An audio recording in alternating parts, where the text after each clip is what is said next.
Ridgeback Podcast. Today we got a special guest, Jack Lewis.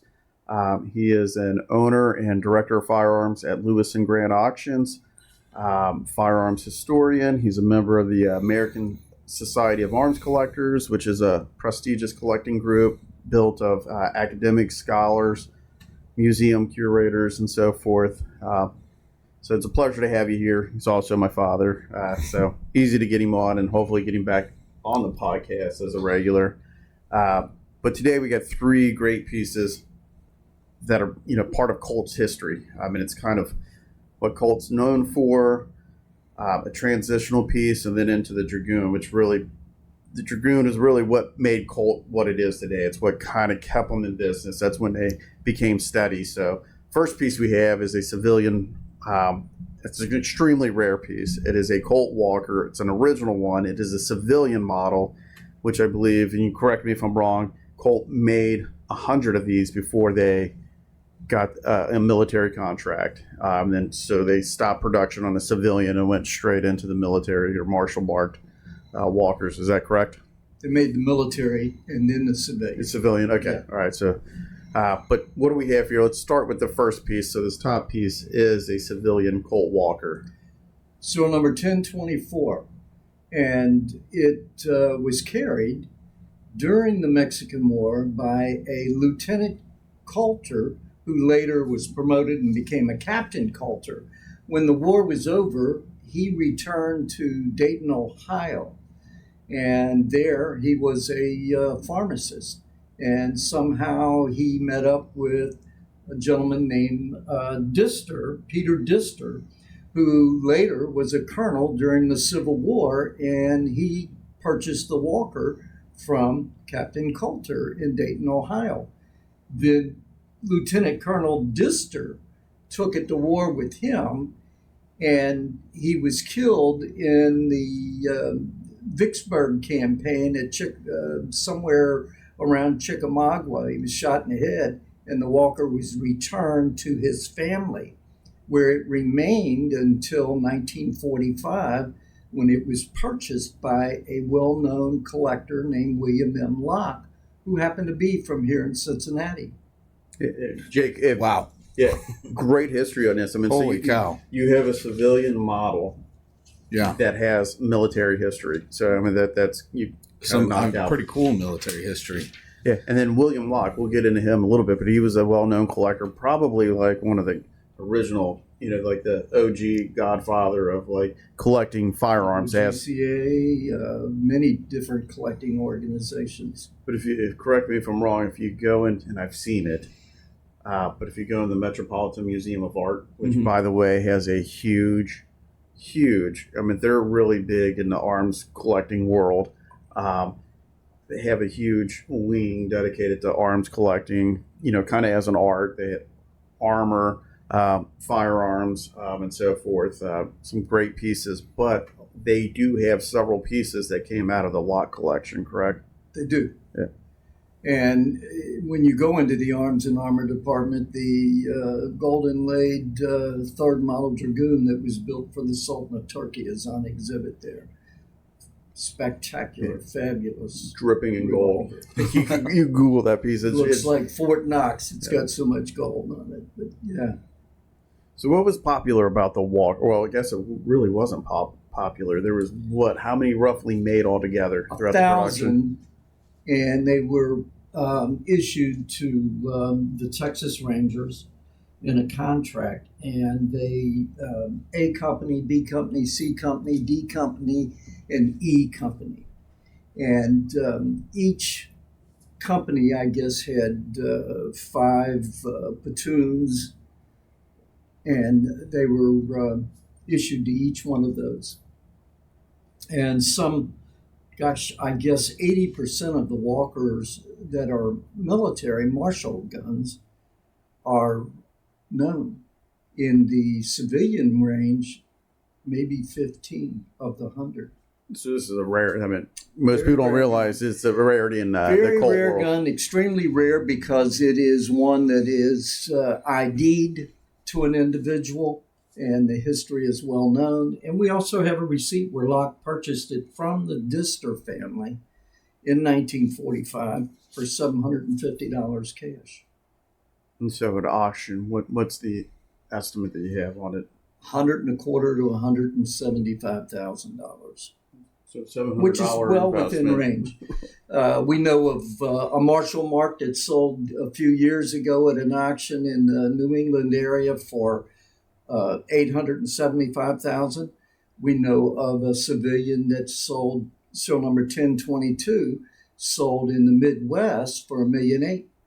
And the serial number is important with the Walkers because there's a section of serial numbers, correct? You have A Company 1, A Company 2, you have B Company, and it just goes on down the line. When you got to the civilian range, they're all between 1,000 and 1,100. 1,100, okay. Then in the 1,100 range starts the Whitneyville Dragoon pistol, which went from 11 to about 12. And then you break into the first model Dragoon. Yeah. And so we do, what's rare is they have a Colt Walker kind of in our presence. What's even more rare is that we actually have the Whitneyville transitional piece as well. Mm-hmm. So you're seeing an evolution here from the Walker to a transitional piece to the first model Dragoon. Mm-hmm.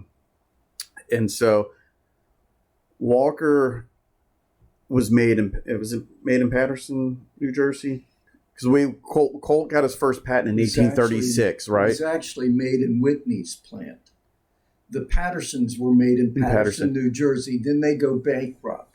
And then he comes up with the Walker pistol. And then he needed production. And he needed production, and he did it with Whitney, in conjunction with Whitney. And then shortly after that, they opened up plant in Hartford, Connecticut. But the Walker didn't really take off because, I mean, I'm not sure if the cameras are doing it justice here, but it didn't really take off because it was a large, heavy, cumbersome piece to carry. And Walker provided information back or tidbits back, feedback to Samuel Colt on what he can do to enhance it, correct? And that was kind of the beginning part of the transition from Walker into a Dragoon? Yes. Yeah. In the transitional Dragoons, you could Google it, and there is a famous pair at the Smithsonian with the grips of sterling silver, and they were built for a general during that period. So the transitional piece is actually rarer than the Walker, though, right? There was only 250 transitional pieces made. I think roughly. I mean, it's. My gut feeling is 100. There's a total of 100 of the transitional guns made. Okay, and how many of those are known to exist? Less probably right. 6 to 8, maybe. Holy cow! Yeah. It's exactly. I know of the pair at the Smithsonian, and I know of maybe 4 others that have sold. So this would be 7. Yeah. They're quite rare. I mean, and they're very distinctive in the fact that they still have the Walker grips, and the grips are cut into the frame, and that's where they differ. Then when you get into the first model Dragoon, the grips come more squared to the frame instead of curving into the frame. Right. Because you're kind of talking about this, this little section here. You see the curvature, and then, I mean, that's so the Whitneyvilles were actually made using Walker parts, just with the frame, the backstrap trigger guard, and the grip. And so what do they do? Just shorten the barrel? Just use kind of some of that the feedback that was provided to them. Yeah. And then from the transitional piece, you go into the first model Dragoon, and they made 3. That's where Colt took off. That's when they just were steady in business and were sustainable at that point. Like the Dragoon took off, first model, second model, third model, and then just onto the 1851 Navy, 1860 Army, and so forth. So it was just the Dragoons. What when they started making the Dragoons, that's what made Colt Colt. Right. Is that safe? Is that a safe? Yeah. Safe thing to say. He not only held the patent on the revolver, he also held the patent on the steel that was used. Yeah, he got his first patent in 1836. I knew that. And kind of contrary to popular belief, he started production with the with rifles. Like he had the patent for the cylinder, but he started production with rifles, which is strange, right? Like when you think of Colt. Yeah. Well, he received the patent in 1836. What rifle? It was the ring lever. Revolving, the ring lever, the number one ring lever, and then the number two. A little interesting story on that. We sold Then he Lewis and makes Grant. no more revolving rifles until 1855. Then there was kind of a gentleman's agreement with Winchester, right? That he would stick with handguns, and Winchester would stick with repeating arms. But they still flirted with it later in life with the Burgess lever action, and then the lightning slide action magazine repeating rifles. And even Winchester had some early on pistols that really never took off, correct? Yes. But an interesting tidbit, Lewis and Grant sold ring lever number 1, serial number 2, which is the earliest known Colt produced. Period. It was when he first started manufacturing, started with the rifle first. So the assumption is serial number 1 was made, and then it was pulled off the assembly line just to make sure. When did Sam Colt die? Gosh, that's a good question. Let's see. Sean might have to Google that one for us. Yeah. But yeah, 1880s maybe? Serial number 2. No, so he was January 10th, 1862. Oh, yeah. 62. That'd have been a while. Took over and ran the plant. That'd have been a wild time for him and John Browning to be floating around at the same time. Mm-hmm. Yeah, I mean, arguably, what people say John Browning was one of the in my best inventors humble opinion, I don't think there's ever been a better firearms inventor or engineer until you get into the modern age. But the modern age, the stuff that we have, Stoner only did what he did because Browning existed. Kalashnikov only did what he did because Browning existed. I mean, going all the way back to Garand. The only reason... Browning set the stage for a lot of engineers that later made more machine guns, more refinements on revolvers and rifles. So he set the stage. Yeah. He was the base. Yeah. That. I don't know. We'll get into him one day. But even then, what's interesting is you know, a friend of ours from Lewis and Grant, collector, owns a manufacturing company. Won't get into the names or anything. But what was interesting, I mean, you could probably shed a little bit of light on this. He was telling his engineers, like younger engineers, like get out, look at the old stuff. Like it's a huge collection. Yeah, learn it, know it, look at it, study it, and make it slimmer, make it faster. Which is neat. Which is all coming from what prior engineers that did this. So why reinvent the wheel when you have people like Colt and John Browning that were successful in what they did? Like, why reinvent it? Yeah, just make it better, enhance it. So where did Colt go? I'm guessing after the Dragoon, you go into the single actions, yeah? Now, from the Dragoon, you also had the 1849 pocket, you had the 1855 root pistol. When you get into the root pistol, that's when he began making revolving rifles again. And he got a military contract for a while. There was some of the 1855 revolving rifles, I forgot how many, 1,000 or 2,000 that are U.S. marked and were ordered by the U.S. government.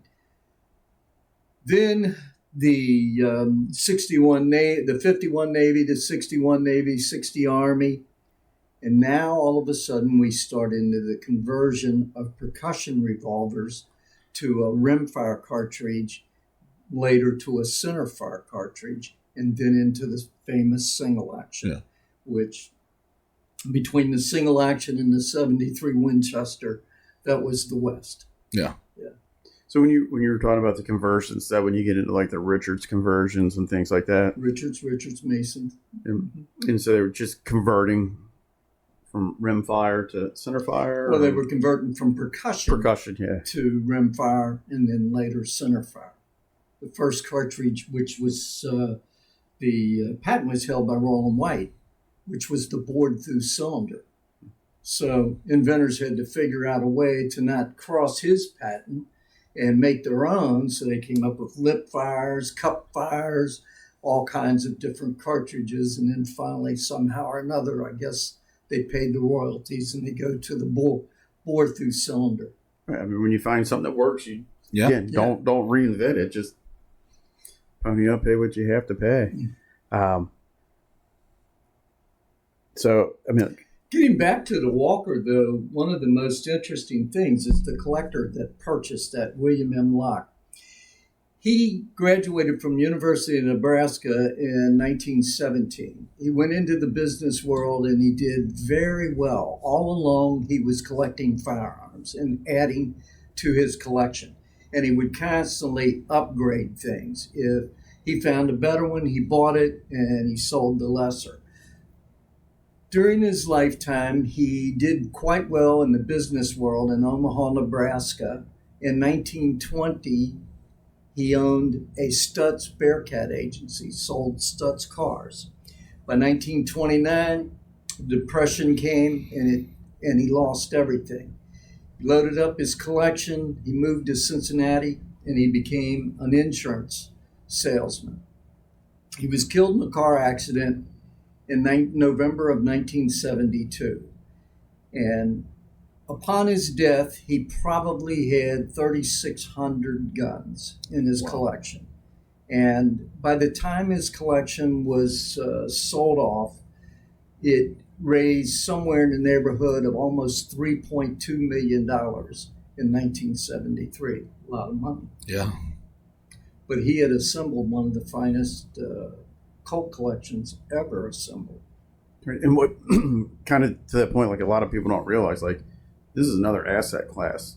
Yes. If you're kind of managing your money and you're looking, some people buy fine and decorative art. Other people are buying historical artifacts and Colt Walker. So, much like that, you have kind of your blue chips would be Winchesters and Colts, but even within that world, not everybody can own a Colt Walker. Not everybody can own, the Whitneyville Transitional because they just don't exist. They're rare. Correct. You just can't find them anywhere.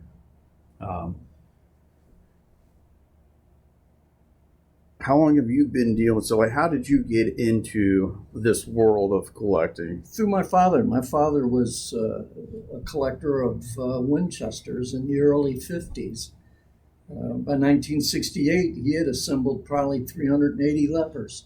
And I left, went in the military, was in Vietnam, and then when I came home and got out of the service, he had sold his gun collection. And he owned a gun shop for years, and I got interested when I got out of the military. And whenever I had extra funds, I purchased things that I wanted to collect and build a collection from there of U.S. military long arms. And, we'll get into that aspect, and that'll be where Jake jumps in because he loves military.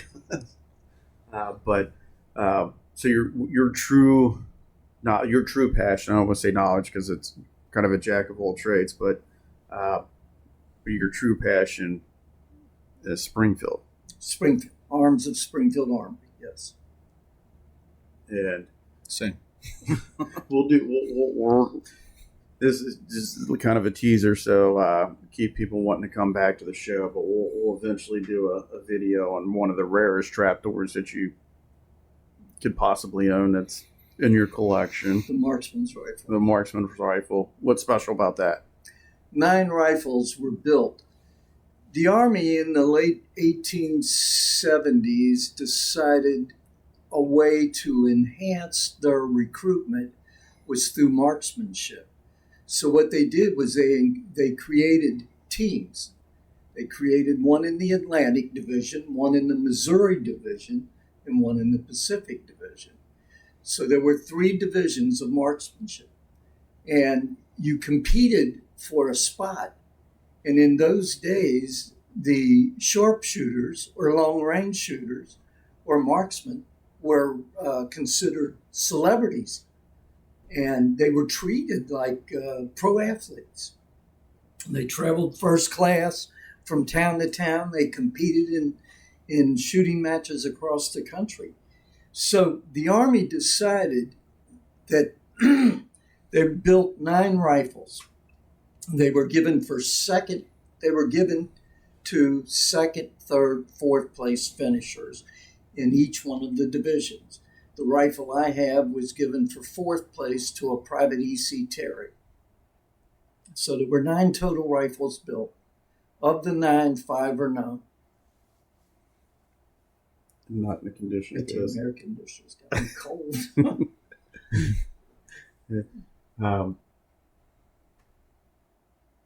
So, and it's just amazing to see like these pieces on the table here. Like it's hard to convey the rarity that's in our presence right now, but it's just something not. I mean, when you're talking about a one of 7 that are known to exist, that's pretty wild. Don't forget, you can also purchase one of those 3 revolvers in a sale that's going to happen at Lewis and Grant. I refer you to the website to know when the date of the sale will be in the catalog. It'll be up sometime late September. Again, getting the plug in. Yeah. Which one's going in the auction? All 3 pieces, yeah. All 3 of them. So again, this stuff came out of a collector's collection here. So he loved percussion Colts, but you could see his passion as well. So they went from percussion Colts to, gosh, well, I mean, we can do another show on this, but there was like 7 Henry rifles, if I'm not mistaken, in there. There's a rare C96 6-shot. It was not a C. Is it a C96? Yeah, 6-shot. Oh my gosh, the 9. I mean, there's probably 9, and this would be right up your alley because for a lot of you that don't know Jake, he cut his teeth. Jake's a phenomenal gunsmith. He cut his teeth working on 1911. So, well, I mean, there's 2 or 3 Springfield Armory 1911s, which I mean, yeah, they made them, but in my 15 years of working in the firearms industry, you just don't come across them all the time. Mm-hmm. There's a Colt Navy. Navy. 1911, I think I've seen Navy mark that just blows your mind. Ithaca, which is kind of a rare bird in 1911s. And then several Colts, and I mean, I haven't had the chance, or we haven't had the chance to go through and check. 1911 in there that was issued in 1913. That's quite rare. That's an early. Yeah, that's an early piece. That's an early bird. But yeah, what you see is people that collect pieces like this. There's several different mindsets to where they like percussion, so they're going to stick with percussion. Then you have other people that just love the ingenuity. So you see them starting out from, as early as they can up to modern pieces. So typically when you go into a collection, I mean, you might see 200 years worth of firearms evolution here. So from beginning to Dragoon, how long was that progression? Very quickly, 1847 to 1848.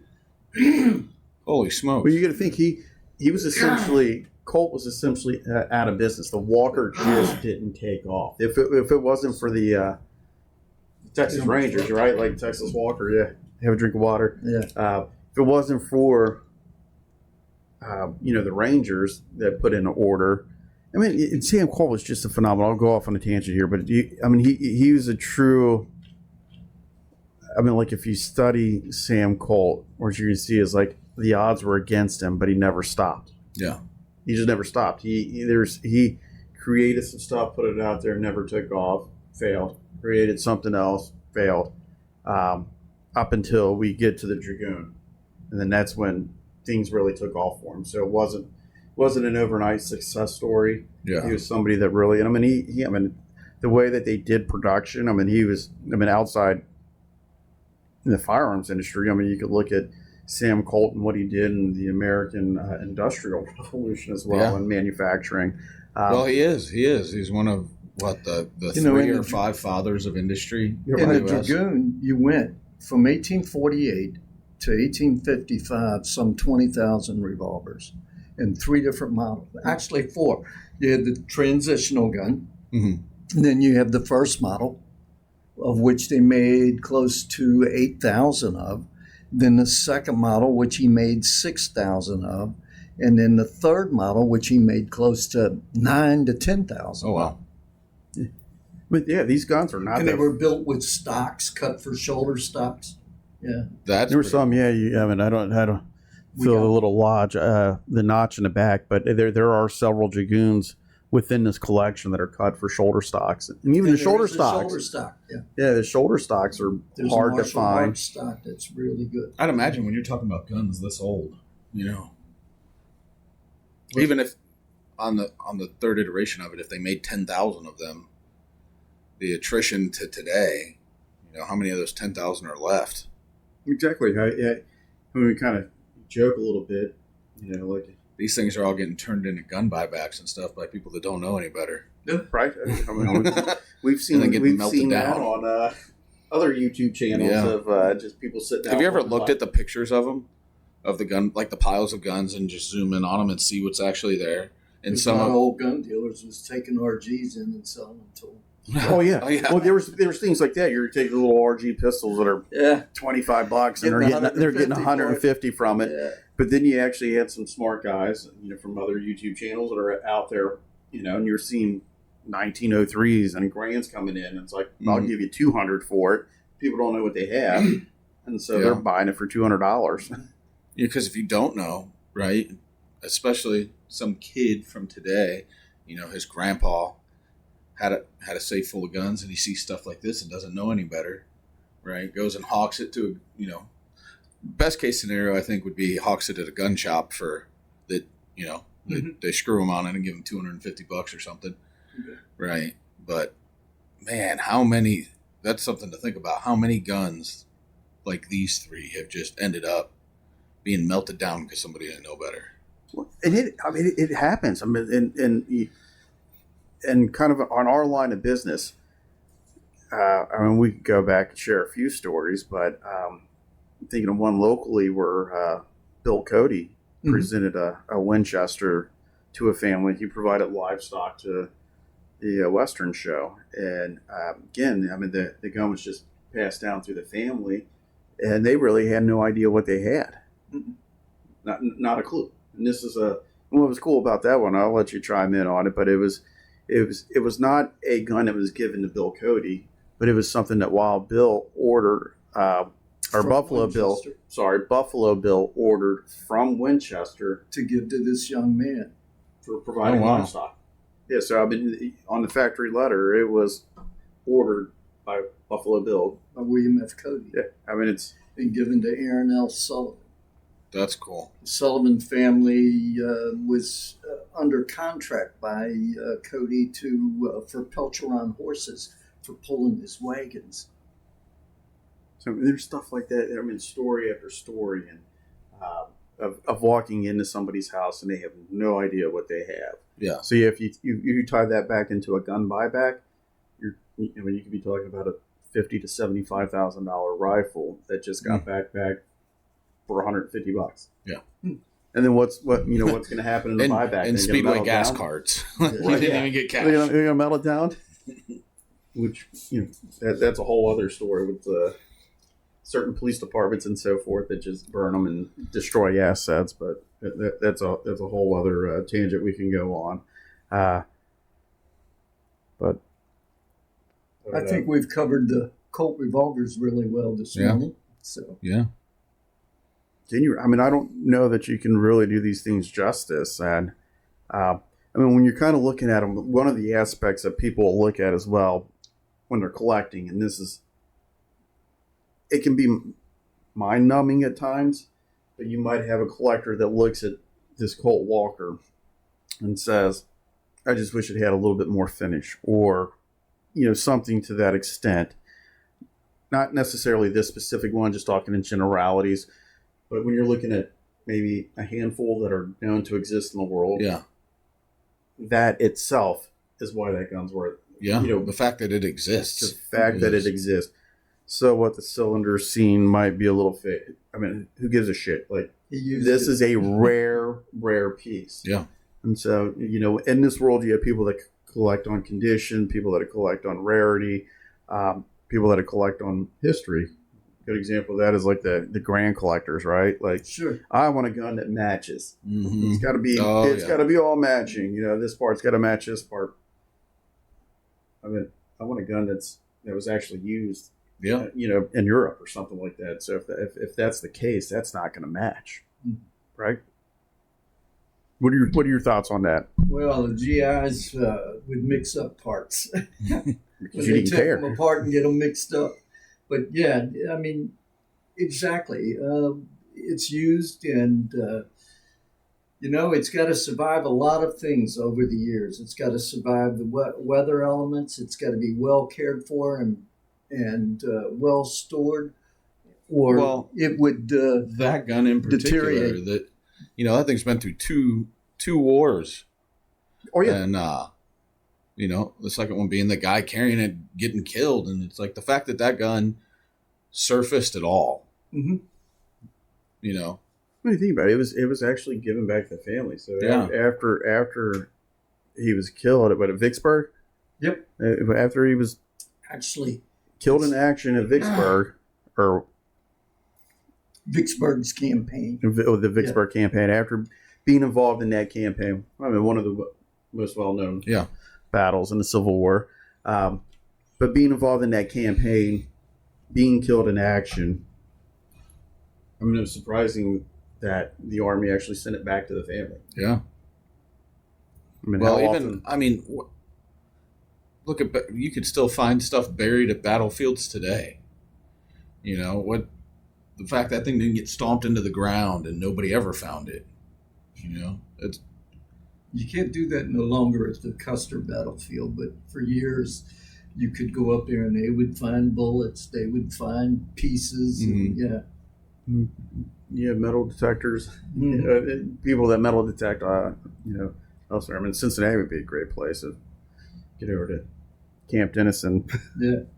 But so with the Walker, did the finish on these guns? What essentially changed? So we know that the barrel length and the frame changed, just to make it a little bit more easy to carry.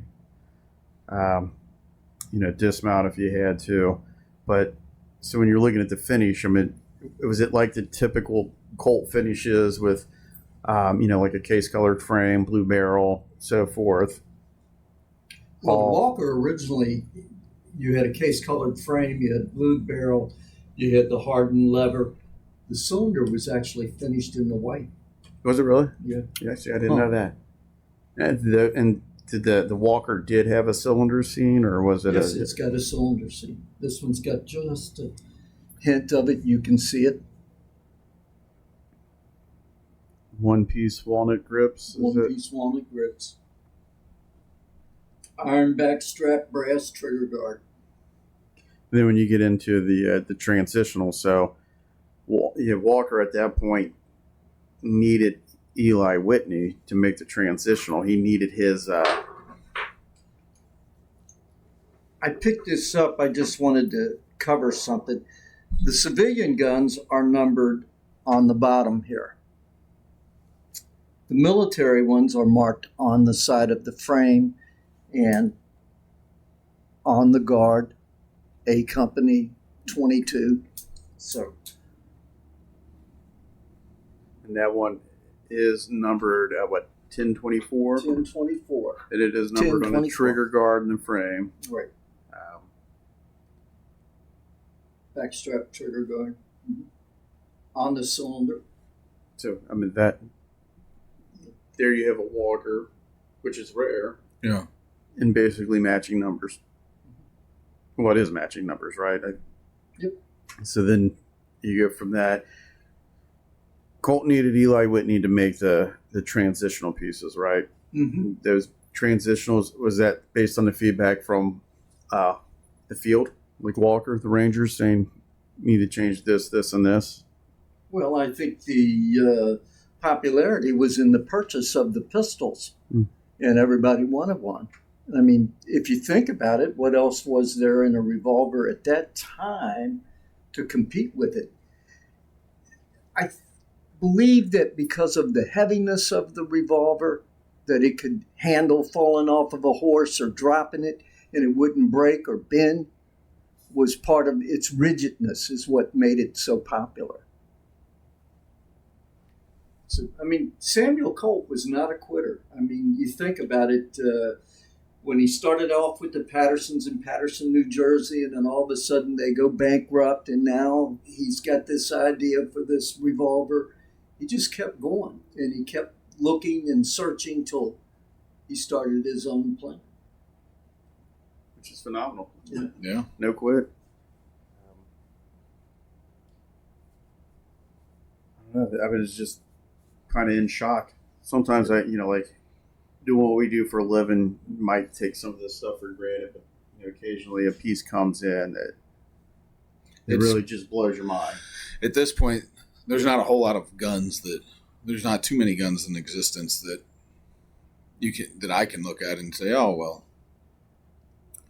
it just is one of those. Right. None of these are just one of those, I mean, like, again, going back to the 1911s, like you have some different thoughts on that. Like, for example, some guys desire a Colt 1911 that was made in production year 1938 because that was the least year that they made the least that year. But still, I mean, a 1911 that was made in 1938 is no different than one that was made in 1937 and made in 1939 or so on and so forth. With this gun, I mean, you can actually see the transition and the change just within a year. So this Walker was made in 1847. Transitional pieces were made in late 1847, and by 1848 you have this, and then this just leads into everything else that Colt had in production. So it is, truly a just to see this evolution right here. Like, from my point of view on them, you always hear about dragoons. Dragoons are everywhere as far as, being able to get see one. Walkers are almost mythical in and of themselves. And then the transition, I am not versed on revolvers at all. Just on the professional side of things as a gunsmith, it's something, revolvers in general are something that I've avoided. Not single actions or whatever, they're easy. I just don't, they weren't ever my thing, but there's things that exist today only because these existed. Oh, absolutely. You know what I mean? Even looking at pieces today, like, again, not knocking any manufacturer out there. One, because we're out in the field.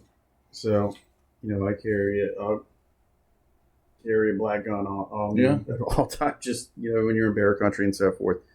But that synthetic stock, that black stock, plastic stock, will somebody 200 years from now have those pieces on the table talking about it? Yeah, I don't know. I mean, you don't know. I mean, everything was disposable, but in this world, in that time frame and that piece of, kind of history, like, these were not disposable items. They were made to last. Yeah. And here we are talking about pieces from 1847, that are just one-offs, even within the collecting world that the normal person just doesn't see. I mean, they might see a Uberti or an Italian copy, but 175 years. But to see this in front of you, is, I mean, it's history. I mean, well, and these things are from such a different time too. This is back when generally the military officer that was carrying that was the gun that they had. Mm-hmm. It's not like today where you'll have a guy with an M17 and an M4. This is what they had. But it's crazy to think about. You're going to go into battle with, well, everybody else had single shot muskets, but you're rolling in there with but it really wasn't black powder revolver, and that's it. 1863, really, when the Henry kind of, I mean, Henry was made, 1860, 1861, but it really didn't hit the battlefields till later, mid to late Civil War, correct? Mm-hmm.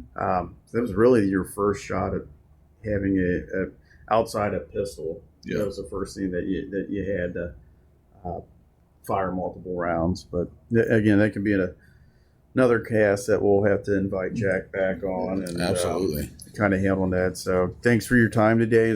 What before you get out of here, what blows your mind about this? Like, what is it about these things that just absolutely... Well, the Walker is really interesting because of the rarity of collecting Colts and how rare the piece is. It also interests me because being from Cincinnati and knowing the Locke collection and knowing other great collectors from Cincinnati of that period, and that Locke found this gun in Hamilton, Ohio. Oh. Now, Hamilton, Ohio in 1945 is like driving to Chicago today. I mean, in those days, you didn't have the interstate. And how did he find that gun there for sale? It had to be from word of mouth to the ear.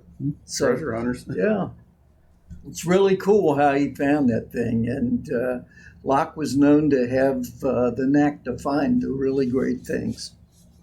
So all these three pieces are going to be sold at Lewis and Grant Auctions.